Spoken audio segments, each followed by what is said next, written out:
Hallelujah. Ako'y napapasalamat sa mahal Panginoon. Hallelujah. At ako'y, hallelujah, in Jesus' name, hallelujah. Hallelujah. Hallelujah. Mahal Panginoon, nagpapasalamat ako sa mahal Panginoon sa mga, hallelujah, sa himala na pinagkalob niya sa amin. Hallelujah. At unang himala sa amin sa mahal Panginoon ay ang pagbabago ng aking beloved husband na grabe po ang kanyang mga bisyo, lahat ng bisyo ng kalalakihan ay nasa kanya po. At yan po yung pinapasalamatan ko. At sa mga sakit niya na eksima na 10 taon na mahigit ang na hindi po na gumagaling. Kaya marami pong doktor na pinupuntahan niya pero hindi po gumagaling.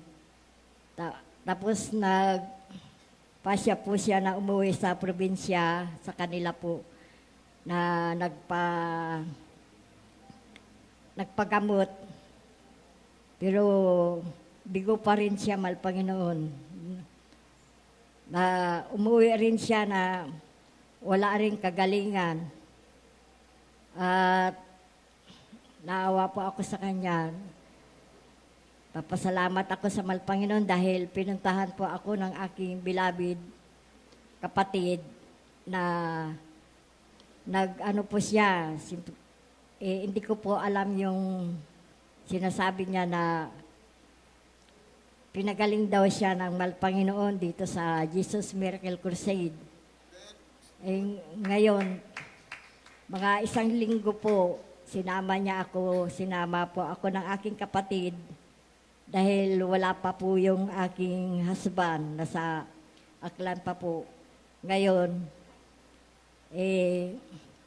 dumating po ang aking husband na sabi ko sa kanya, pumunta yung kapatid ko dito na nagsabi siya na may nagpapagaling sa Jesus Miracle Crusade International Mystery, pero hindi po siya agad-agad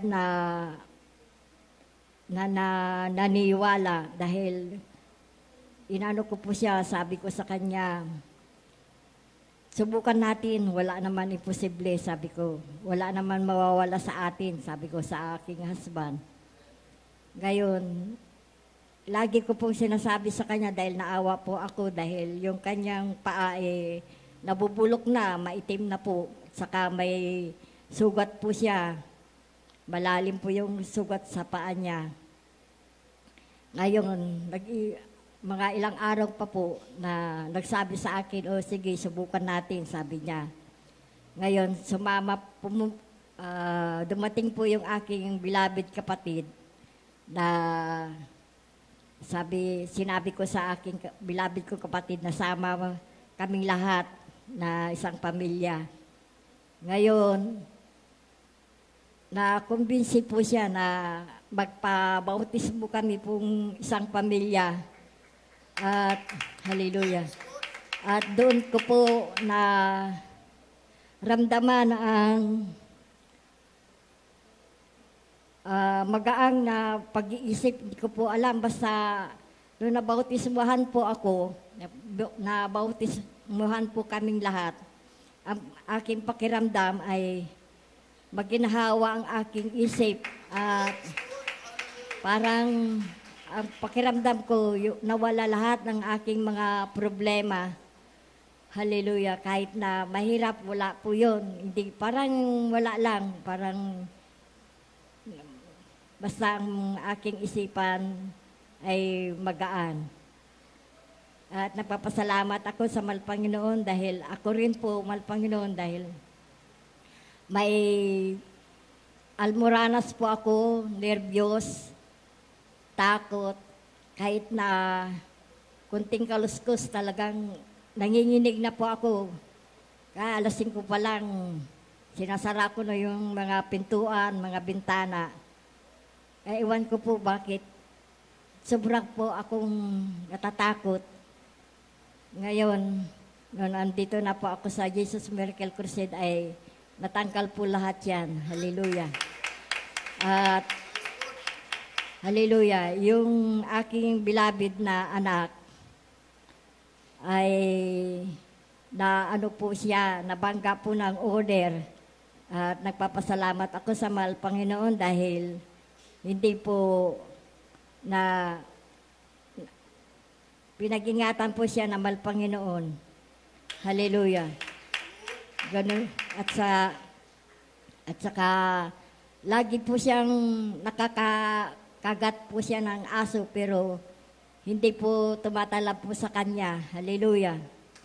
Sabi ko nga sa aking anak, mag-hallelujah ka kasi yun lang po yung alam po namin noon dahil siyempre baguhan po kami. Pag yung mga sakuna, mag-hallelujah ka lang, sabi ko sa mga anak ko.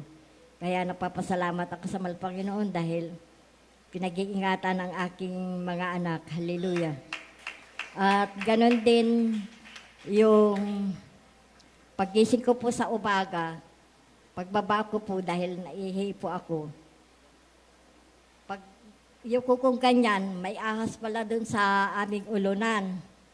Ngayon, ang ginawa ko po, kumuha po ako ng itak. Tapos, para gusto ko po siyang maalis doon, ginawa ko po, pinukbuk ko yung kahoy para umalis siya sa pintuan dahil yun lang po yung daanan namin, iisa po. Dahil ihiga ko. Ngayon, ginawa ko, ayaw niya, matagal po.